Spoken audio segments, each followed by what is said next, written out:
You're listening to the Business of Pharmacy podcast with me, your host, Mike Kelzer. Well, hello, Blair. Hi, thank you so much for having me. Hey, thanks for joining us here. Blair, for the few people that may not have come across you, introduce yourself, give us your name, tell us kind of like what's going on right now, and then we'll back up and dig down. So my name is Blair Thielemier. I have been licensed as a pharmacist for 9 years now. What I primarily do today is business coaching for other pharmacists that want to get in the consulting space. So I run a membership community called the Pharmapreneur Academy. And right now I'm actually working on shooting the interview sessions for a brand new, our 4th annual Elevate Pharmacy Virtual Summit. Deciding who's going to be in it, or are you actually recording the segments now? We are recording the segments right now. So we let them go live all at once. So it's more like a conference feel. It's a 5-day event. We air between 4 and 5, maybe even up to 6 interviews a day this year because we've got so many great speakers this year. But it's very focused on entrepreneurial opportunities for pharmacists. So Blair, we're a little slow here in Michigan, so slow down just a second here. You've got the Elevate Pharmacy Virtual Summit, and you said you have 5 or 6 people talking a day. Do people take the week off of work, or what do they do? Do they? I mean, the listeners, are the listeners listening to this at night then, or what? So they can, once an interview goes live, and like I said, we don't do it live just out of logistics. So you're doing the whole Netflix, like we're going to release like all of these kind of things, but you release like 5 a day for 5 days? Exactly. And you can binge watch. Generally, they're between 20 and 30 minutes, so not huge, long. They're interviews with successful pharmacy owners. So the idea that I had, or successful pharmacist consultants, the idea I had was after going to many national pharmacy organization meetings, I would see these successful programs, these people talking about these amazing models that they've built. And then I had this idea. I was like, what if they came down off the stage, off of their lecture, and then I could sit there and have a conversation with them, like a coffee chat about, well, what really happened? Like, tell me how it really went down. What were the challenges? What would you do way differently had you it to do over? So that was the idea for the Elevate Summit, was to, applaud these leaders and these innovators in the pharmacy space, but also to share their advice and their experiences with other pharmacists who are looking at them and saying, well, I want to go work in a doctor's office, or I want to create a diabetes self-management training program, and not having to start from scratch, not having to figure it out every single time in every single state, in every single pharmacy, but having a working, replicable model that we can share with our colleagues. And so what you're doing is live. You're on camera with, not live, but I mean, you're on camera with the people. Yes. So basically you're putting out like 25 vlogcasts or podcasts or whatever, and you're doing it like you're releasing them like a Netflix thing all at once. Absolutely. We can call it like a 5-part series, I guess. And each day, these interviews are live. They are free to view. I mean, all of this is totally free. That's what's great about it. Wow. I want pharmacists that can't leave their pharmacy, they can't travel. I still want them to have access to this information. So each day they go live. They're free for 48 hours. So when day 3 goes up, day 1 comes down. So there's still a time element. It's very, it's time sensitive information, but it's great because we can talk about things that are happening right now in pharmacy. Right. Now, do you edit those or are they really live? I mean, like are you splicing and cutting if you talk to someone, or are they pretty live? I know they're recorded, but are they recorded live basically? So I do have an editor that basically what he does, he cuts out the pauses in between, like me asking the question and them responding, Gotcha. Just to make it a little faster. Right. We usually add an introduction in the beginning too. So I'll read their bio, and you'll see like a picture of their headshot on the screen, and it might say, 3 key takeaways from this interview with Mike is this, and this. Like, be sure to tune in if you're interested in learning more about this opportunity. And then it'll go into like our little logo, and then it'll go straight into the interview. The actual interview itself is only edited to just make it a little bit shorter for pauses. Yeah. What have you learned since the first one? Oh my goodness. This is our 4th annual. Yeah. I could probably write a book on producing a virtual summit. Is there something that you kick yourself with over the first one, or was it all real good learning stuff? Or is there something like you're even, I don't want to say embarrassed, but like, is there something you kick yourself with over the early ones? Or is it all like, hey, we needed that to build on that, to learn this?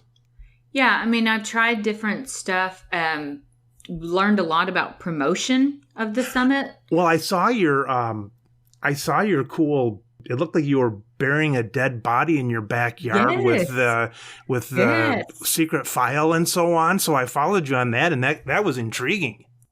That was an idea that my business coach and I had together, because I believe in business coaching and investing in yourself. Yeah. And what we decided was it would be fun. I have these 3 predictions for the next 10 years in pharmacy. I saw those, yes. And so the idea was I write these 3 predictions down in this confidential folder, bury it in the backyard, dig it up in 2030, and see if my predictions came true. Oh. I think I still have some time capsules from when I was like 8 or 9. I think we buried some time capsules in a Hills Brothers can. And most of them you dig up like 2 days later because you just can't stand the excitement. So you dig it up and pretend like you found the Al Capone vault or something like that. But there's got to be some out there still. You didn't really bury anything, did you? We'll see. Blair, tell me your breakdown of your company. 2 things I want to know off from start. What do you do all day? In other words, are you at a desk most of the day? Are you in a home office? Are you working with anybody? Do you have any helpers and so on? So that's my first question. What does your day look like? Okay. So every day is very different. I try to spend at least 1 day a week at home with my son. He's 2. My daughter's 5. She's in kindergarten. Okay. So family's very important. So at least 1 day of having my own schedule. Probably 3 days a week looks like doing things like this, having meetings, developing business relationships, traveling to pharmacy conferences, whether that's as a speaker or as an attendee, writing emails to my list, connecting with people on LinkedIn. And then maybe another 1 day a week that if a pharmacy, I only work for a few pharmacies anymore, but if a pharmacy owner that knows me, maybe I want to go in and do an MTM consult for them, or I want to go in and they're on vacation. I go in for 1 day a month or something like that. So I like to have 1 day that's also flexible, that I could go into the pharmacy and do some work there as well. So I like variety. Do you feel you like that? Do you like to go into the pharmacies, or do you do that to like keep your feet in it and things like that? I think I enjoy it, but now, as it's a great way to keep my ear to the ground. Right. And I like the ideas and the patient care, and I like seeing the workflow and trying to figure out, like, for example, this year I'm looking at cash-based business models for pharmacists. How can we figure out these replicable business models that are focusing specifically on prevention? So like functional medicine type consults.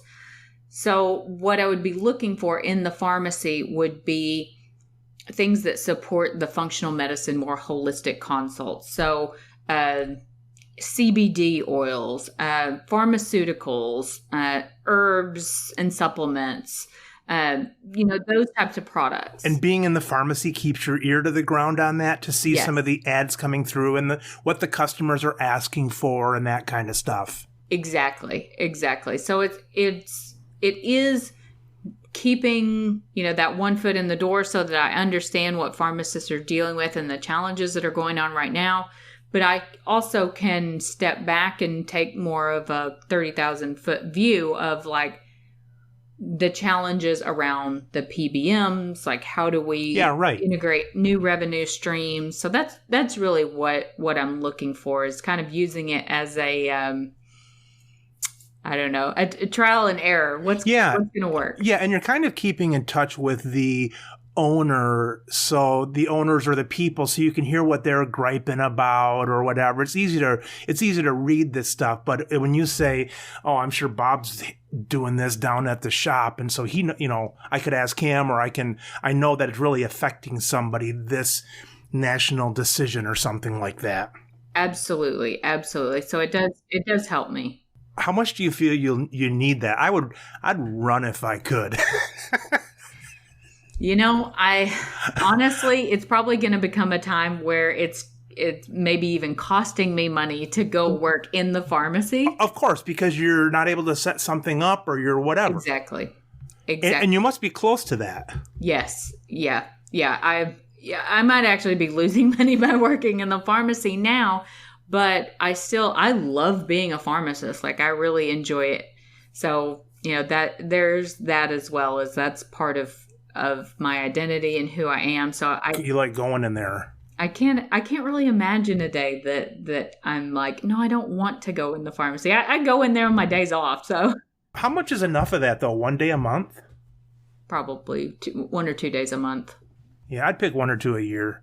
I like it, but I was just mentioning last week, it's like when I'm a pharmacist, I either have something crappy that I've got to do that's on my mind, something I have to get done that being right in the pharmacy is not allowing me to do, or I have something that I'm more excited to be doing and I feel like pulled down for those hours. So I've never been quite happy just being there. I guess it keeps things healthy and not boring, though, to always have stuff flying around your head. So yeah, and definitely. And I kind of pitch my ideas there as well. So even just to the pharmacy technician, sharing about, hey, this new MTM program thing came out, or one of the pharmacies I work for is at a doctor's office.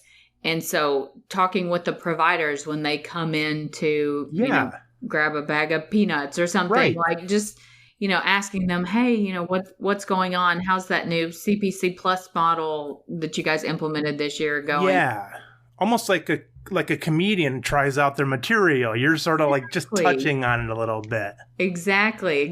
Just introducing a little bit of curiosity. Yeah, exactly. Blair, don't give me any dollar figures. What is your spread of revenue now? So I know 1/25 of it is coming from your pharmacy, working in the pharmacy payroll. But how much of it now is speaking versus the sales courses versus your book you have on Amazon versus those kind of things? What percentage roughly are we looking at this point? I would say 90% of our revenue comes from members of the Pharmapreneur Academy. So 90% of our revenue is direct business coaching with pharmacists who want to create consulting businesses.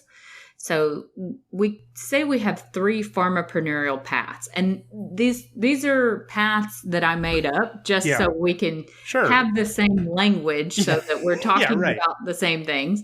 So the 3 pathways are: 1, consulting in the physician's office path. Okay. So that could look like, Blair as an independent pharmacist reaching out to the local primary care clinic and saying, hey, did you know that consultant pharmacists can come in and take some of the medication management challenges that you have off your plate?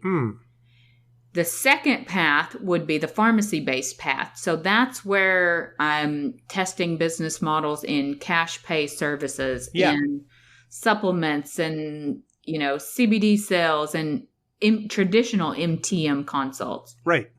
And then the final pathway is the patient pay pathway, which obviously can have some overlap between the other two. I kind of see this whole thing as a Venn diagram, different times in your career. But the cash pay pathway is, instead of marketing your services to be hired by a physician's office or to be hired by a pharmacy owner, you would actually be positioning your services and marketing directly to the consumer. So you're talking, all your messaging is directly to the patient.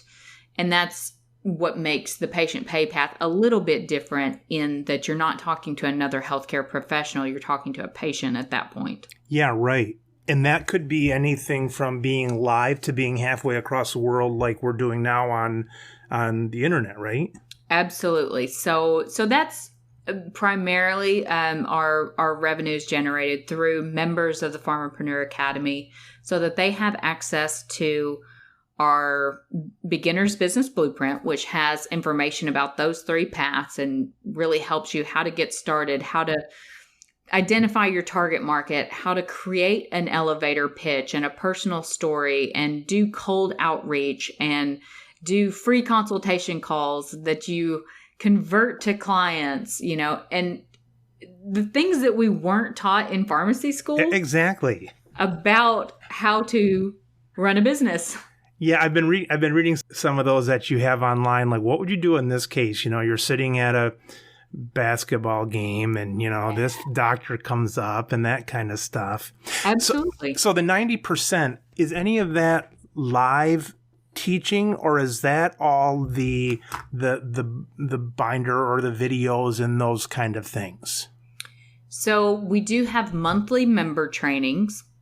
And each month we either do a Q&A where we all hop on a Zoom call and members just ask me questions. A lot of times we'll share wins, we'll share goals, we'll try to support one another.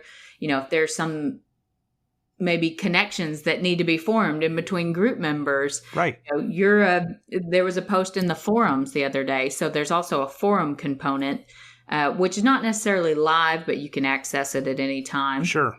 So the forum, there was a post in there by a new member about, hey, I'd really like to focus on, doing mental health screenings, and also maybe even pharmacogenomic testing for patients on antidepressant, antipsychotic, psychiatric medications.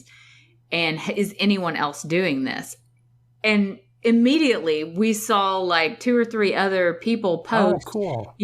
Yes, this is the program I'm working on. Yes, I've worked in psychiatric pharmacy for 10 years, and it was so great because it wasn't the Blair show, it wasn't Blair answering all these questions. It was community members answering these questions and supporting them. So that is exactly what I've tried to build with the Academy. It's the Pharmapreneur Academy community.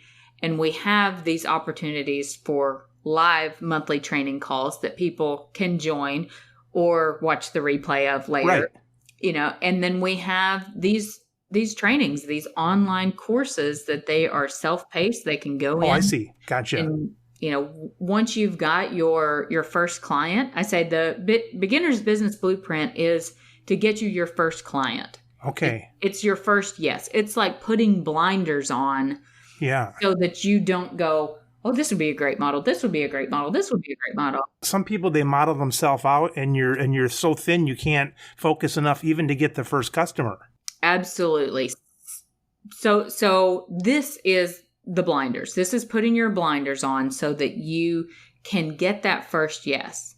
And then we move into the implementation phase, which would be deeper dives into, say you're going to work in a physician's office, they want you to do annual wellness visits and then integrate that into a chronic care management program. you would go into the advanced learning lessons and say, first, I need to learn more about annual wellness visits. And you click on lesson 10, and there's an hour worth of very, very curated content on, CMS regulations around annual wellness visits, on care plans that you have to have, on the criteria that you need, and how to build those codes. So it's like in the weeds. Yeah, right. And when I first built the academy, what's really interesting is pharmacists told me that that's what they needed, was the CPT billing codes, was the diagnosis codes, was the care plans and the templates and all that stuff. So when I started building the academy in January 2016, that's what I started with, was the very technical, very in the weeds, analytical, exactly the information that you would need. And, it was great and people were getting results, but I still was having academy members that were not taking action. They were stuck in this overwhelm, analysis paralysis mode. And so last summer, I invested in an e-learning expert. She was a course designer that this is what she went and got her, I don't know, master's or PhD or something in, was course design. Wow. And so she and I worked together to create the beginner's business blueprint. So I actually did it backwards. Yeah, right. You're like Star Wars, where you started at episode 3 and went through all that. Yeah, now we're going back to do the prequel. And now you're back. So when somebody joins the program, they're joining like all 3 of these, or do they join one at a time kind of thing? Most people, if you're joining the membership, they just join the monthly membership, get access to all of it. Is your plan in your head, Blair, that goes on for a long, long time? You're going to kind of grow with them? Do they become a member for years and years, or are they graduated and gone, or do they become a lifetime customer of yours, sort of? A little bit of both, and I'm conflicted by what I want that path to be, because I want them to be so successful that they don't need me anymore, but I still want them to hang out with me. Yeah, right, exactly. Because I think what in turn that does is, when we have successful pharmacists stay in the community, they serve as expanders for other members to say, that's what I could be. Exactly. She did it, therefore I can do it. Yeah. And I think that could be one of the things we're lacking in pharmacy, is not having those examples of how it could be, what this could look like, where it could go. Exactly. So maybe that's like a separate tier, like once you've graduated. I don't know. I haven't made it that far, but we do have members in there that are legacy members that have been with me for years, and I honestly think it's just because of the community, it's access to the network, and myself and my network that I've created. Do you think on average, would most people, when they've gone through it, do you find that they're sticking around, or do you find that after so long they feel like they're done? So 6 to 8 months is kind of the 6 to 8 the sweet spot for most people to come in and join, get through the courses, get really an understanding of. So we're talking about MACRA and MIPS and CMS, and it's like learning another language. Mm-hmm. So, I don't think you could learn Italian in 30 days. I compare it to learning an entirely new language. For sure. And being able to, one thing we do is, in going through the course, is I have them do exercises. So it might be like, post your pitch in this forum thread, and I'll critique it. Gotcha. I'll kind of help you through it. So obviously when you get to a certain point in business, you may not need that, but maybe you get approached by your local state association chapter, and they want you to do a presentation then based on the stuff you've learned from me in the academy. Yeah. And then I want to be like, yes, absolutely. Let me help you with that presentation. Let me write that, help you write that proposal. And here's what I would charge. And, Yeah. I think business is always about growth. And that's what I want people to take from it. Yeah. It's kind of like, it reminds me almost of like Dave Ramsey, the financial guy. And Right. And it seems that I'll have mine once in a while when I'm taking the kids to practice or something. But that's kind of where he went. It's like his beginning years were all about getting out of debt. But then I'll turn him on a year later and I'll hear him talking about a new book on what retirees can do once they have their stash of money and how they're going to give that away, and in other words, so he's kind of grown with his base. And that's the same thing. It's like if your students are growing, they probably don't want to stop if that's the kind of person Exactly. that they are. Exactly. Is there anything still that you don't like about your week that you're like, I wish I had this, like this person, or I wish I was big enough not to do this, or when I get enough of this going on, I'm going to stop doing this? I mean, maybe it's like laundry, but is there a part of, but yeah, you got a point there. But is there anything that you like wake up on one day and say, it's Wednesday, I got to do this with the business? Man, that's a great question. And it's definitely something that I do try to think about at the beginning of each year. How can I better delegate my time, and how, is there an opportunity to automate this? I just got back from an in-person VIP day, actually, with my website developer, trying to figure out how to automate some more of these processes. So I do have an ultimate goal, I think, in 5-10 years to essentially phase myself out of the business. And then what I want to do is to start a nonprofit, and I want to be the CEO of a nonprofit.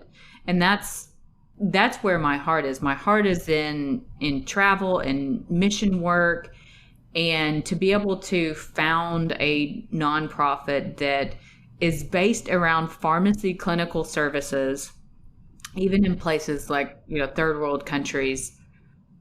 I think that is my ultimate vision and mission. So on the day-to-day, I think I've done quite well at delegating out a lot of the stuff that I don't enjoy, but of course I could always get better at that too, especially around the house. Yeah, I know. There's some stuff though that you like. I've got one thing that I hold on to, and that's like cutting the lawn. I like getting on the lawn more at home and riding around in circles, and that's something that I just don't hire out. I kind of like doing it. So sometimes you just like certain stuff, your mind can get away while you're doing this or that. The website was interesting because there's some things on there that it's like, why do we have the customer call during this step and do this? Why couldn't they just do this or jump on this program and do this and so on? So it's kind of stuff like that. Some of the background stuff. Yes, absolutely. Just looking at our systems, looking at our processes, what things do we have a person doing that would be better served by an automation? Yeah. And how can we then use that person in a different way to maybe be more proactive, like reaching out to our members and saying, hey, you've been a member for 3 months. We wanted to check in. Is there anything you need? Right. And being able to serve them better in that way. So in terms of that, I feel like we're on the right track. I've also outsourced or delegated, whatever you want to call it, a lot of my social media. So I have a social media person that interviews me like a couple times a month, asks me questions, and maybe I'll answer them on a Zoom call or just via email. Right. And then she kind of takes my thoughts and, the things that I'm working on and focusing on, and comes up with these like great conversation starters that you see on LinkedIn or on Facebook. Almost like your helper that put the class together. They're kind of getting your thoughts, but they're experts in their molding of that stuff. Exactly. So I do try to invest in building a really great team around me. And I encourage other pharmacists to do that as well. I mean, they're, in the startup phase, like, of course, you have to learn how to do these things yourself. But then the idea is to create a system or a process around it so that you can phase yourself out of it for sure and continue to grow. Did you have any examples of the website trip you were on? Do you have any examples of something that you might be thinking of switching from?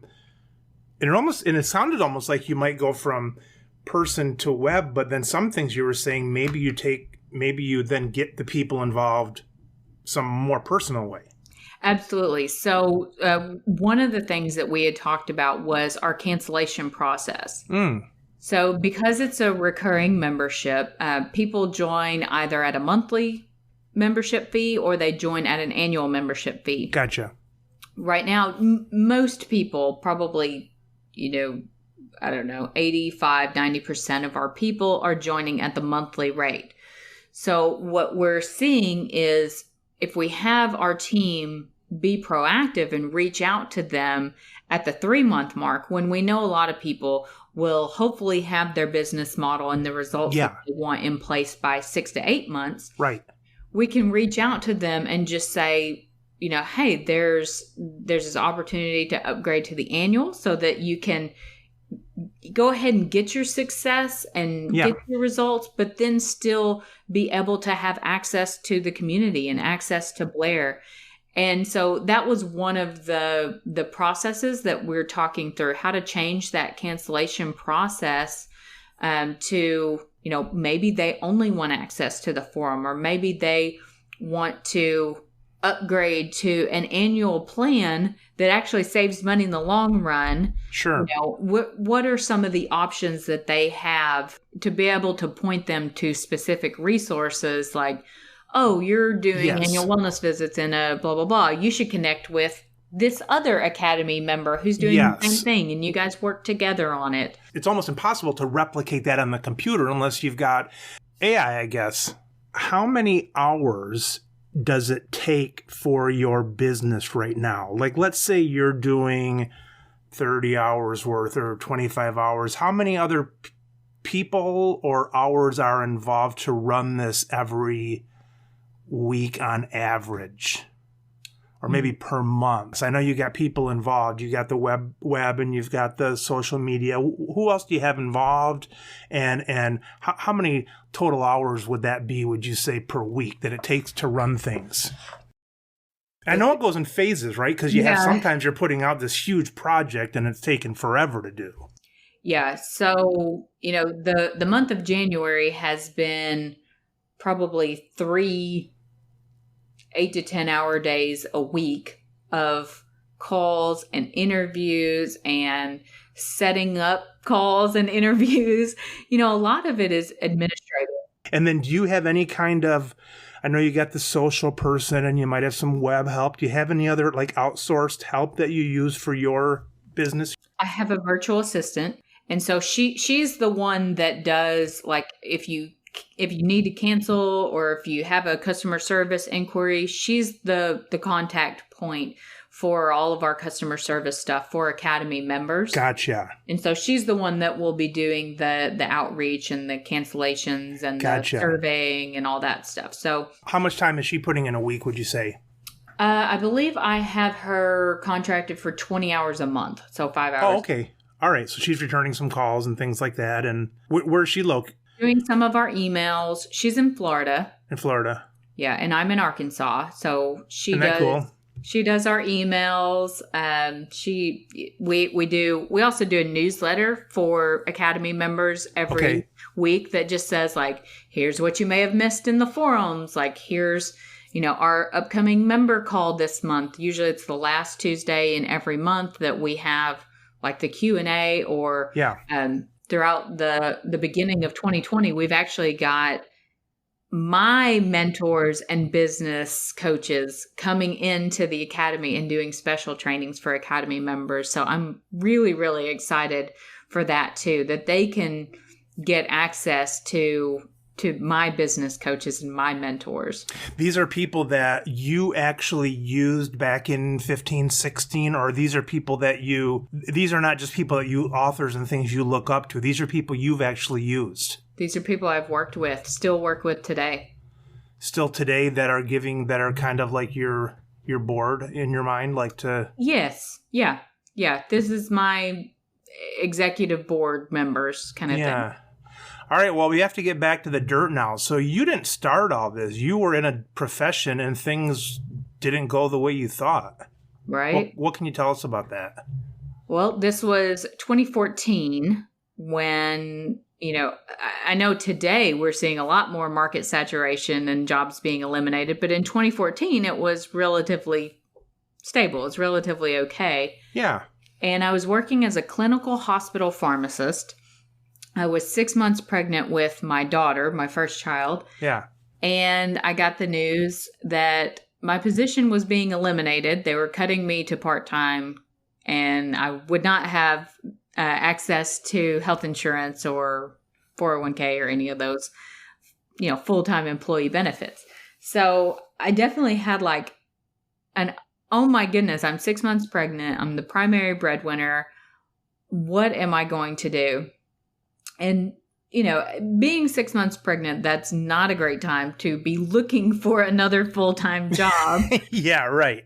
Like, hey, I need you to hire me for 2 months and then give me a full paid maternity leave. Yeah, they're not legally supposed to ask that stuff, but you couldn't hide it too well. No, there was no hiding it. It's like the stars in the sitcoms where they carry a waste basket while they're in this scene and stuff like that. You couldn't do that through the whole interview.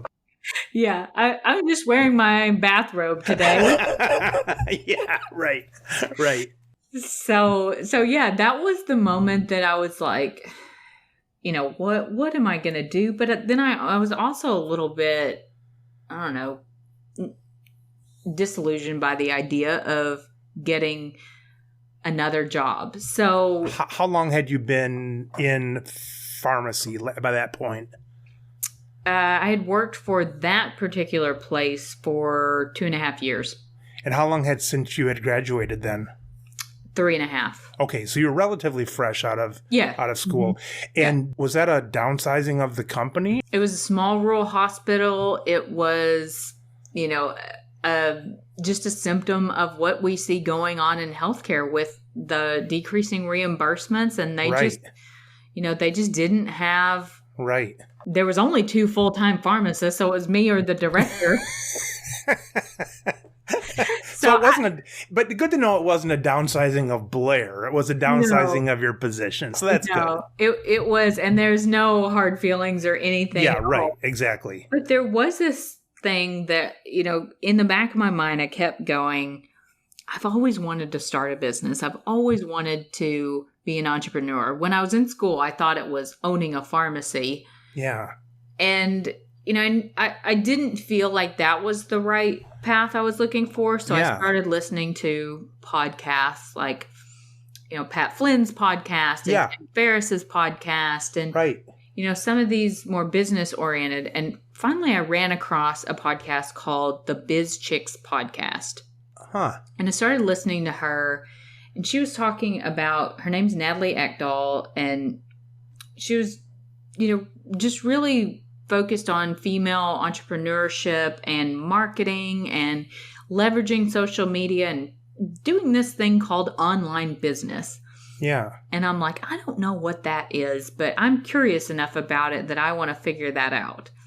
What was your mindset, Blair, at the time where you were thinking, okay, I'm going to have 8 months off anyways because I got 2 months more pregnancy and then some, maternity time, or were you freaking out, or were you okay? You knew you had a little bit of time? I decided what I would do instead of going back and, I think it's funny now that I think of having a full-time job as a riskier investment. Exactly. Than having multiple income streams. Yeah, exactly. So for me, it was like, I never want to be in that position. I don't want to put all my eggs in one basket. That's what it is. Out multiple revenue streams. Right. So at the same time as I was figuring out this whole consulting thing, I have a lot of friends and people that knew me as someone who would come in and work PRN. So I did a lot of relief work Gotcha. even as a clinical hospital pharmacist because I had worked weekends, so I had days off. So people around knew me. And you knew maybe you could pick up another day there. So you were not like, you knew you weren't probably out on the street. Yes. I wasn't going to be homeless or anything. I Gotcha. luckily had a decent enough network that I was able to pick up the phone and say, Yeah. "Hey, I just got all my hours cut. You got any hours for me?" Yeah, right. So in building that back up, I did okay. I didn't take as long of the maternity leave as I wanted to. But what's interesting is some of those pharmacy owners that I started working relief on the bench for was like, hey, you've got this clinical background. Yeah. You've been working in a hospital, seeing patients and, rounding with doctors and all this cool stuff. We've got this thing called MTM, and we can't keep up with the patients and the opportunities that are coming up. And it's just like free money that's left on the table that we're not capitalizing on. So in my head, I went, is that my business? Right. To build an MTM consulting business. And so I started doing it, just testing it, fell in love with it.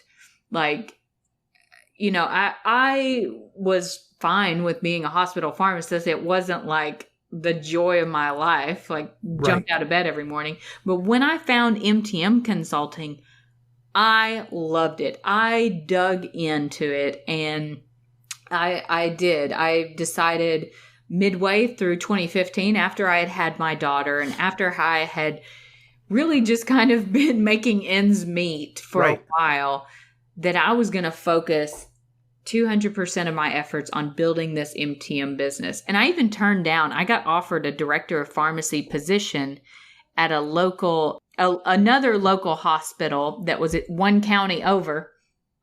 And I turned it down. And my husband thought I was crazy. My mom thought I was crazy. They're like, why would you turn down a director of pharmacy position? And I just said, I just have to do this other thing. I just have to try it. Right. And that job will probably still be there. And I think it's probably still there. But, it was like, this is the thing that I'm supposed to be doing. So towards the end of 2015, I thought, I'm going to do it. I'm going to jump in with both feet. I want to hire a business coach. I want her to help me, do this, really build this business and grow this business in the Northeast Arkansas and Southeast Missouri area. Luckily, I hired the right person. I hired Natalie Ekdahl, and she was such a fabulous coach because she taught me to look so much bigger than what I was thinking in just having this local consulting business. So she really encouraged me to think more broad and, that I had this replicable business model that was working really well for me, was providing for my family.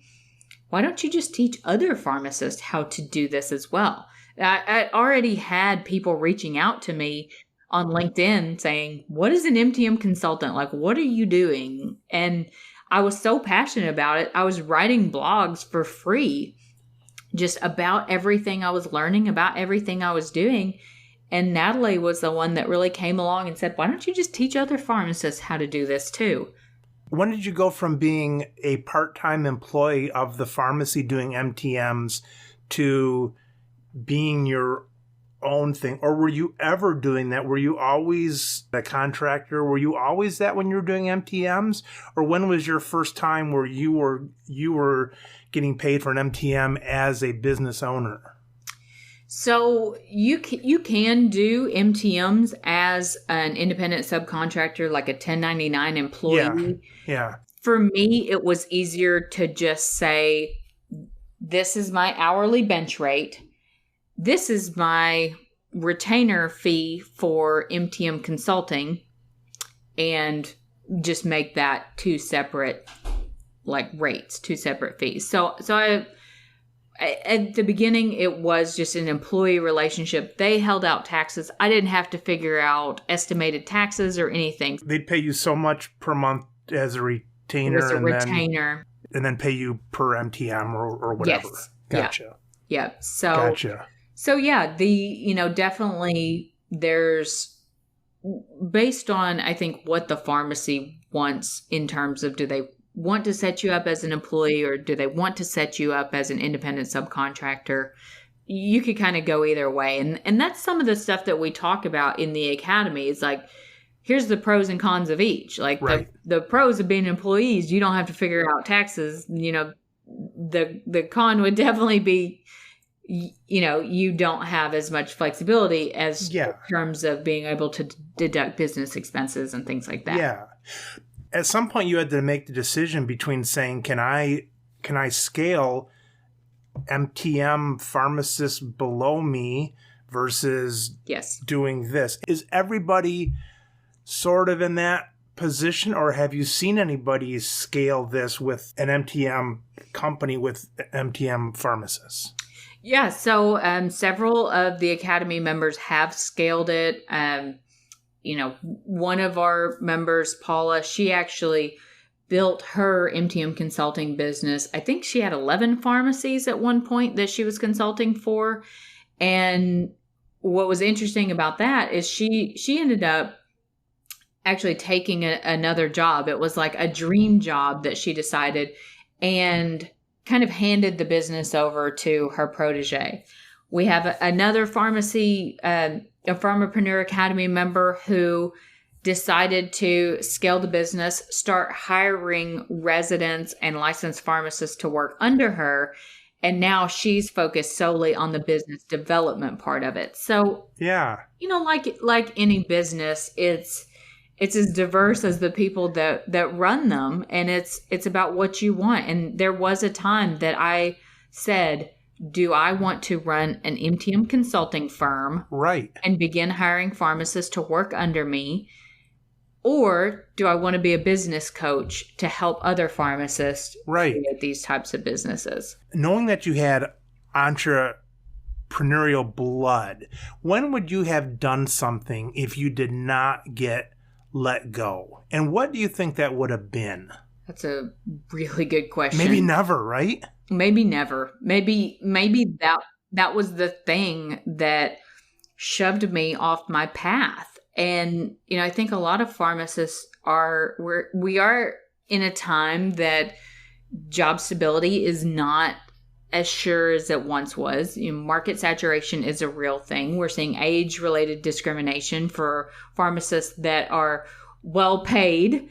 Yeah. And there's so much more pressure on the job market right now that I think a lot of pharmacists are either seeing the writing on the wall and saying, hey, I need to kind of figure this out sooner rather than later. Or they come to me and they say, listen, my position's been eliminated. I don't know what to do. And so, it is something that I feel there's lots of change going on. I call it career climate change. Right. But what it is doing is it's opening up these conversations for, okay, well, what would it look like if we created a business model that places pharmacists in primary care centers and still provides a great return on investment for that practicing consultant? Yeah. So my vision, I talked about for the next 10 years in pharmacy. Right. Part of my vision is for pharmacists to be as commonplace in clinics as nurse practitioners and PAs were. 10, 20 years ago, no one had heard of a nurse practitioner in primary care. Exactly. I want pharmacists to be the nurse practitioners in the next 10 years of being able to integrate themselves into the healthcare system. Yeah, right. What's your favorite 3 hours of the week work related? What are you doing during those 3 hours? I like writing. So writing emails, I would say that's probably one of my... Sales emails or just responses to people and things? like a sales or informational email. That's going to go out to a mass. Yeah. My thoughts on trends that are going on in pharmacy, like cool things I've written. I want to, one of my goals for 2020 is to send out a monthly recap report, basically, on what's going on in pharmacy, in consulting, in what I see these opportunities are as a free service for people that sign up for our email list. So yeah, something I really enjoy doing, and yeah, it's something I think writing has always been one of my favorite mediums of expressing myself. What was the goal of your book that you have out? Is that like a perfect integration, or was that going to be something that is more or is less than you thought it would be? So the book is interesting because I didn't write that book. That book is the first 6 lessons in the academy. Gotcha. So I told you I built it backwards. So I built the advanced learning lessons with all the tactical information that people told me they wanted. Exactly. So what I did was throughout the beginning of 2016, I created those first 6 lessons and then eventually built on lessons 7 to 13. Okay. That were more focused on pharmacists in the primary care space. But the first 6 lessons are essentially an overview of all the opportunities for consultants. Gotcha. So I took those lectures, ripped the audio, uploaded it to Rev, a transcription service. Yeah. Got the transcripts, formatted them in Google Docs, make sure they were edited, things were spelled correctly. That's not easy. No, it wasn't. It wasn't. But it probably would have been easier to just write it, honestly. But but I used the transcripts to kind of have a basis since it was already done. Yeah. So the editing part, sent it off to someone who made it look really nice and spell checked and did all those things. Right.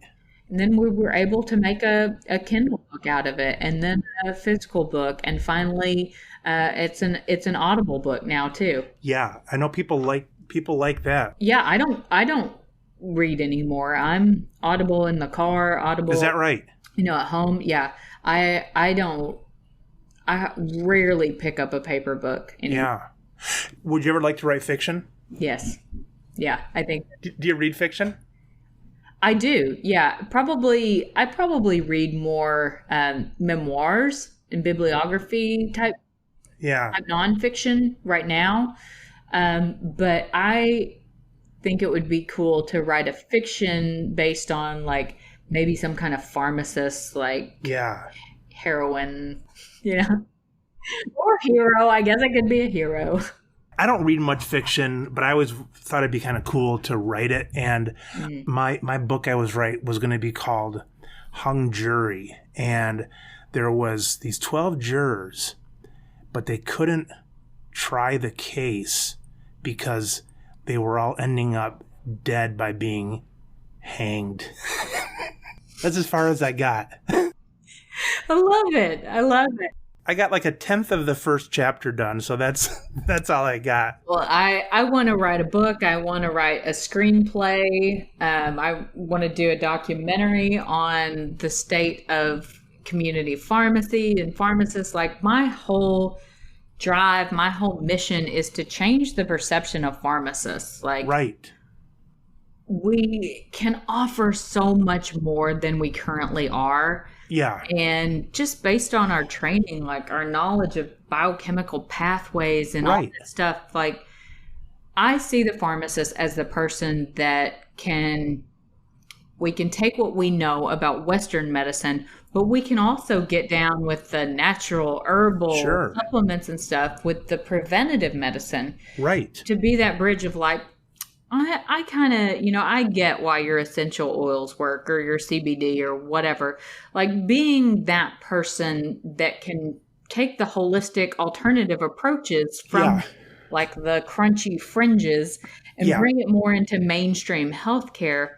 Like, I Yeah. think the pharmacist is the perfect person to do that Yes. because of our training in medicinal chemistry. Yeah, I was talking to one of my prior guests, and he was saying that quite often the herbals and things, they fall in the hands of people that say, this is great. And they use more sales adjectives than that, or it falls in the hands of people that don't trust it, don't know where to start, and call it quackery. But there's nobody really in the middle that you can trust. And we all know that many different actual medicines come from plants, of course. And so it's not something that you can just throw out.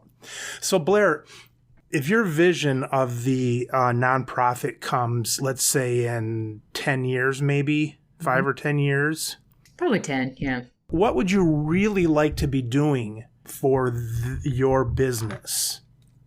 What would you really like to be spending your time on or doing? Just like you're doing now?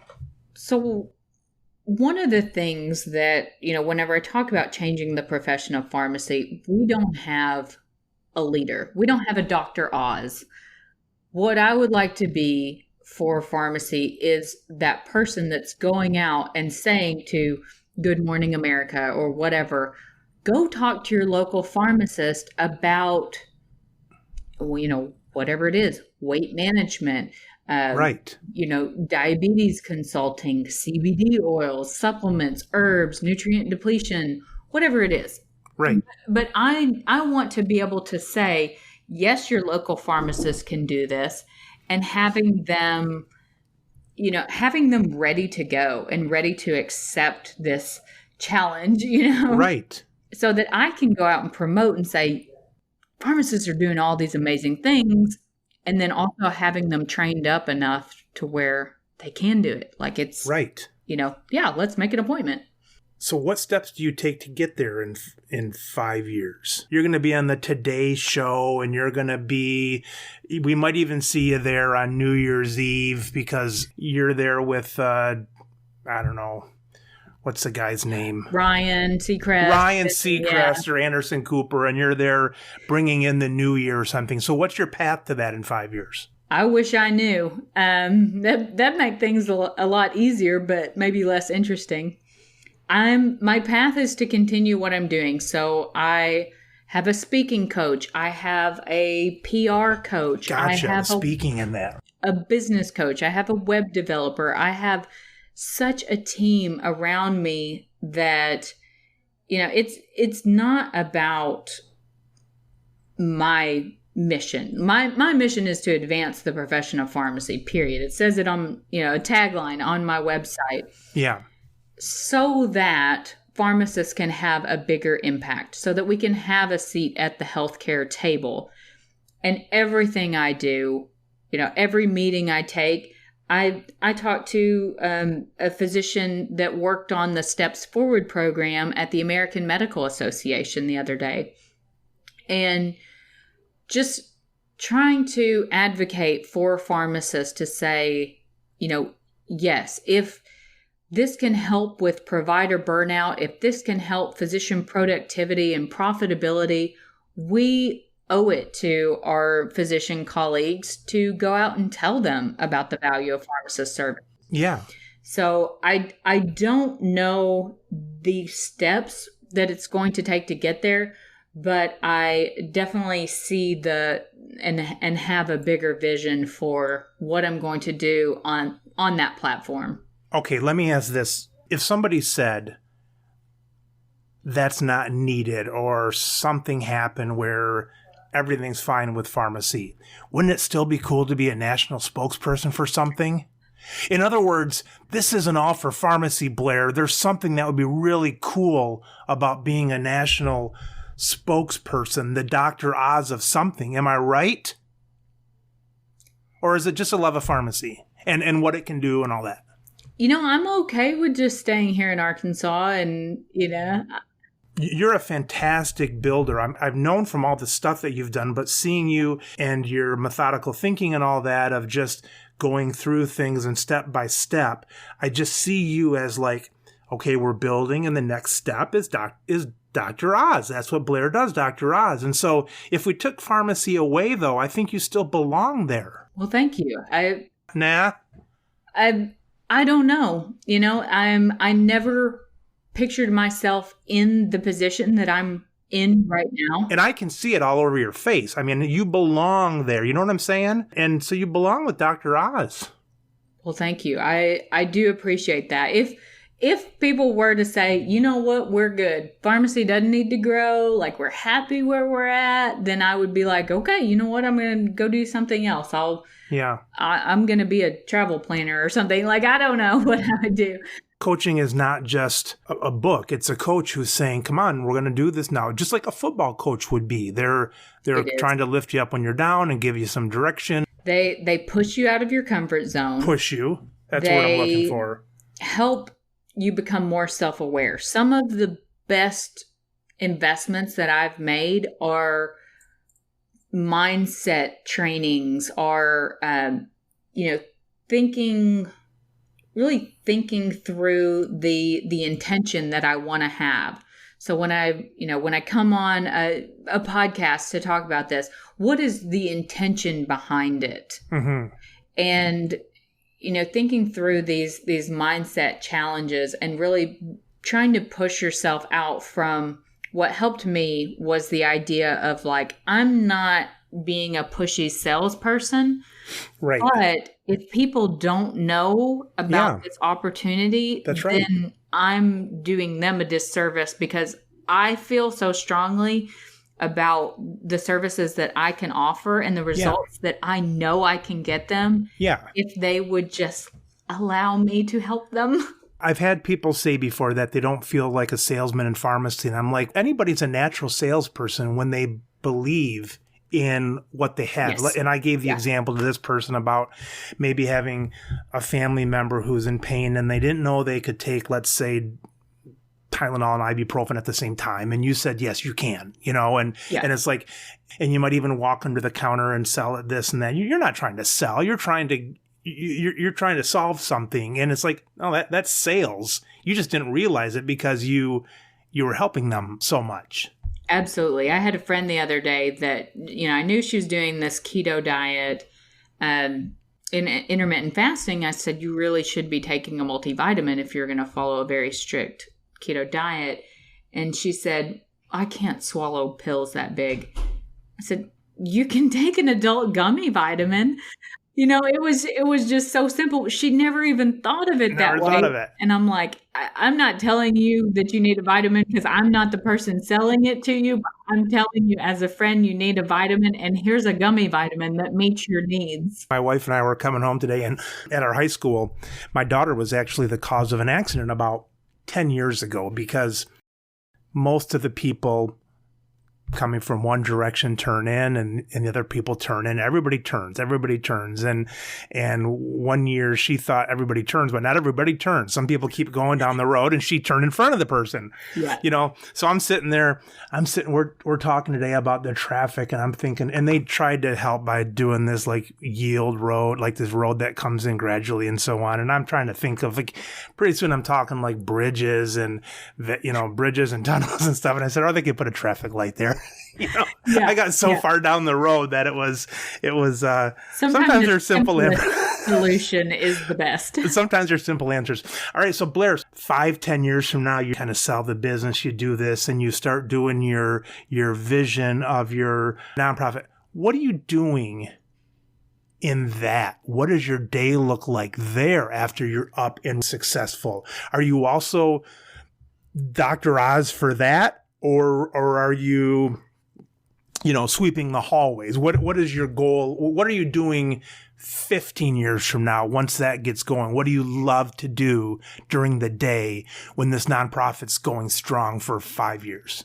Yeah, so it would still be speaking, being a national resource for pharmacists and organizations. It would be fundraising. It would be continuing to build business models for pharmacies. The only difference would be it would be a nonprofit and maybe based in like Costa Rica. Of course.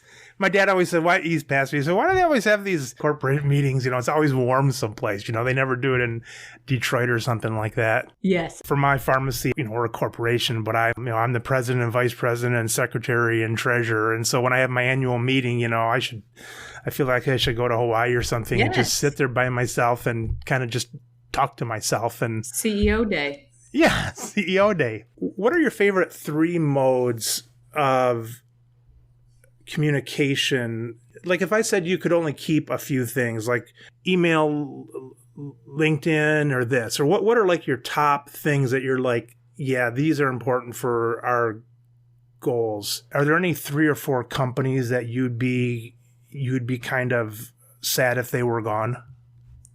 Yeah, definitely LinkedIn is LinkedIn's huge. good. Yeah. Yeah, LinkedIn is huge for connecting with pharmacists who are either looking for new positions or they're just trying to figure out what's out there in terms of opportunities. Yeah.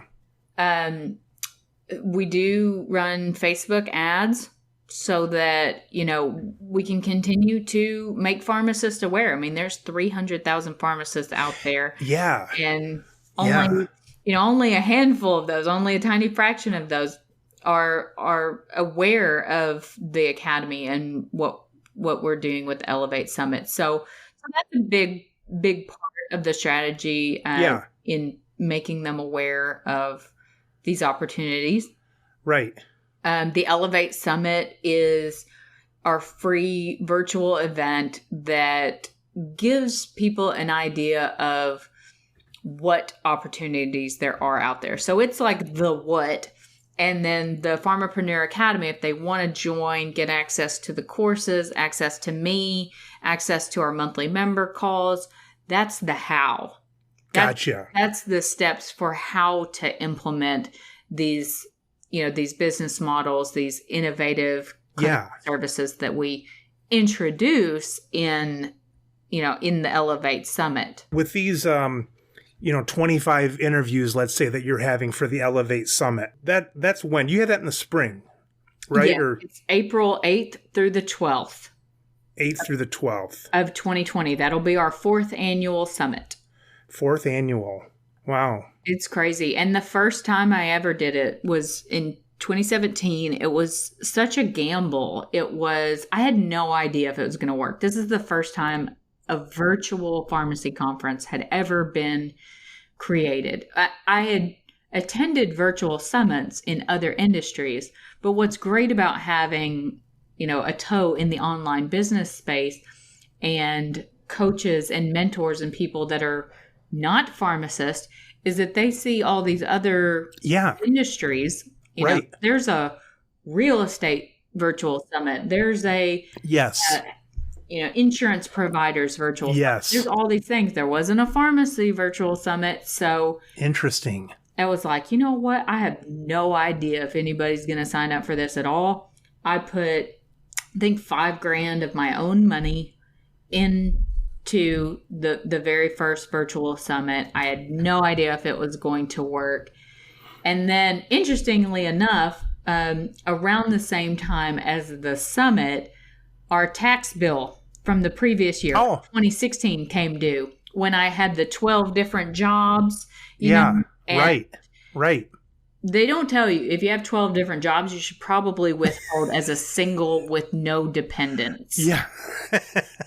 Because the algorithm does not get you straight. So I got the tax bill, $17,000 that I owed in taxes for when I filed the 2016 taxes. Guess how much money I made on the first virtual summit? You made 17. Wow. I mean, it was like so, and that's why this holds a special place in my heart. I mean, I have a tattoo of the Elevate Summit logo on my arm. Whoa. All right. How'd you make money on the virtual summit?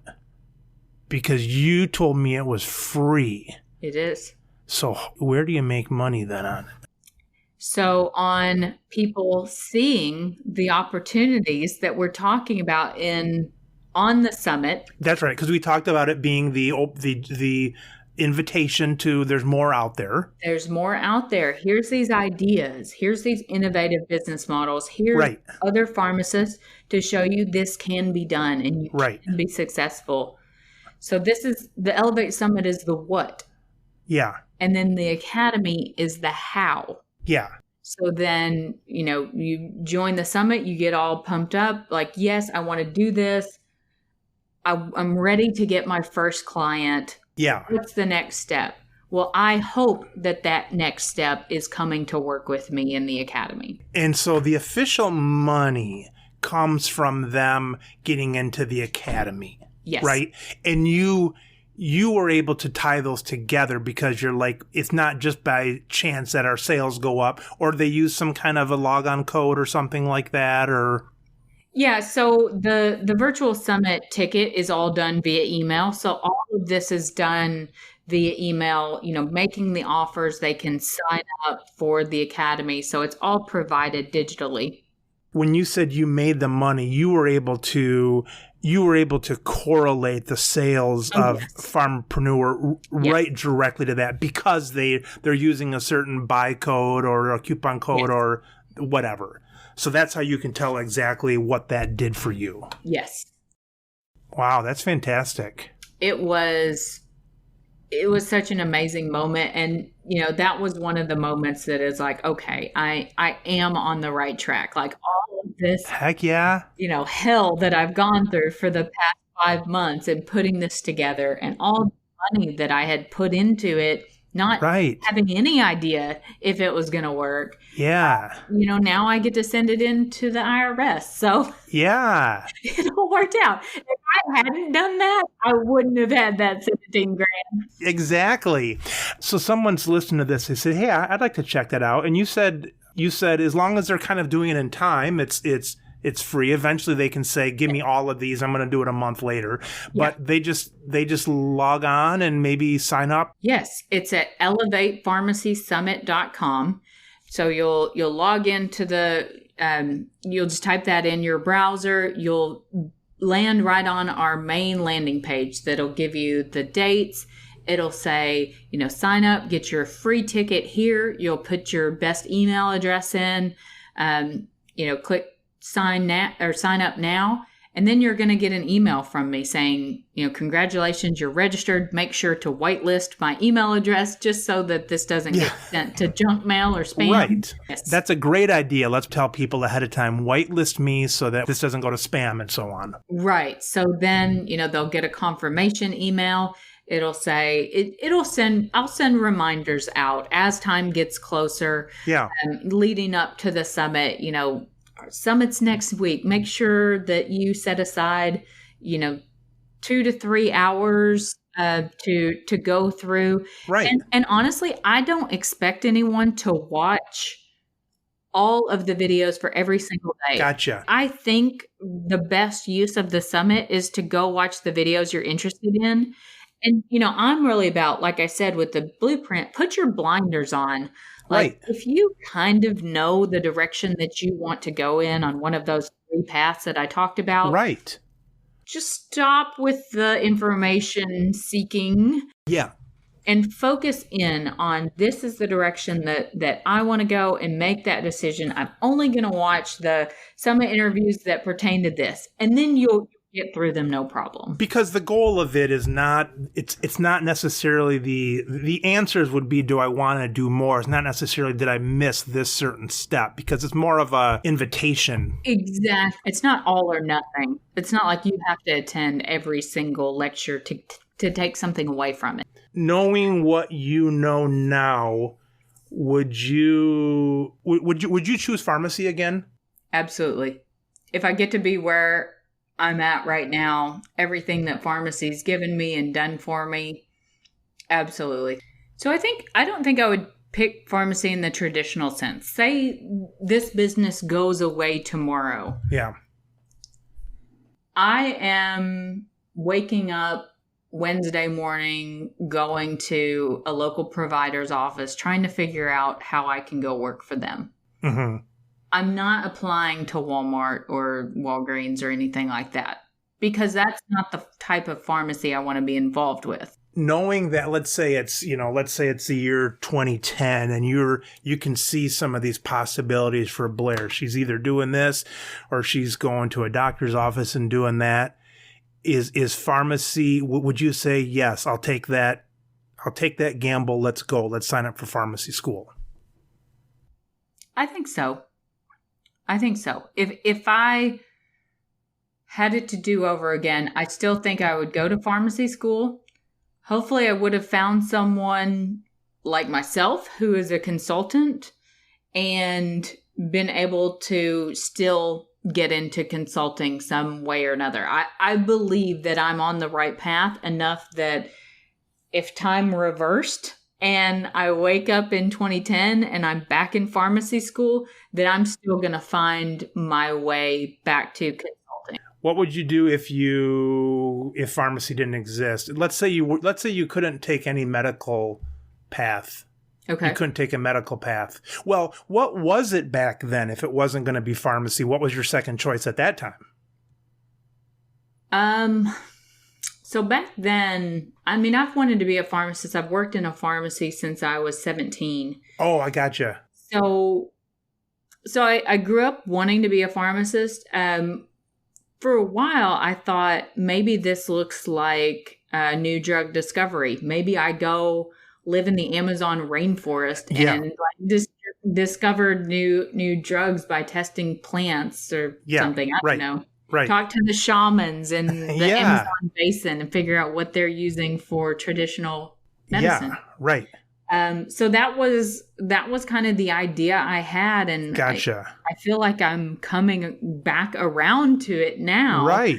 With some of the work that I'm doing in functional medicine and integrative nutrition. And I think I've always been interested in that. How can we kind of bring that back around from these ancient ways into traditional Western medicine? Right. How do we marry those two? So that's always been my interest. Okay, so I can't choose pharmacy. I can't choose medicine. You're out of high school. You can't choose pharmacy. You know that you have entrepreneurial skills, but you can't do anything health related.